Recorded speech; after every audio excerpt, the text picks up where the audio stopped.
بسم اللہ، یہ ہے پیس ٹی وی کا وہ قرآن سمجھے سبق نمبر 7 سورۃ العصر کا گرامر.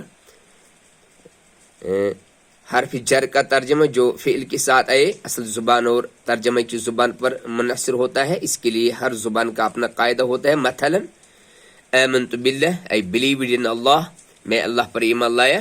یہ تینوں جملے تین زبانوں میں ایک ہی بات کو بیان کر رہے ہیں، مگر ہر زبان میں ایک مختلف حرف جر استعمال ہوا ہے. کبھی حرف جر کی ضرورت عربی میں پڑتے ہیں مگر دوسری زبان میں نہیں. یدخلون فی دین اللہ، entering the religion of Allah.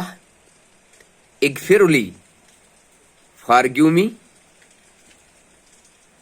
کبھی حرف جر کی ضرورت عربی میں نہیں پڑتی مگر دوسری زبان میں پڑتی ہے. ورحمنی، اور مجھ پر رحم فرما.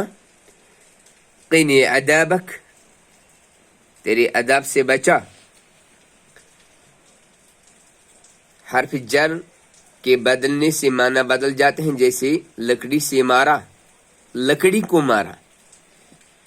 Get, get in, get out, get on, get off. کون سا حرف جر کہاں آنا ہے یہ پہلے ہی سے قرآن میں موجود ہے. کس کا ترجمہ کیا ہے یہ بھی ترجموں میں موجود ہے. قرآن سے زیادہ سے زیادہ مانوس ہونے کی فکر کیجئے، انشاءاللہ کوئی مسئلہ نہیں ہوگا.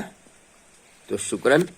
یہ تھا لیسن نمبر 7 اور قرآن سمجھے کا دوسرا حصہ گرامر. تو انشاءاللہ یہ جاری رہے گا بفضل اللہ تعالی. ذلک یؤتیہ من یشاء. شکراً.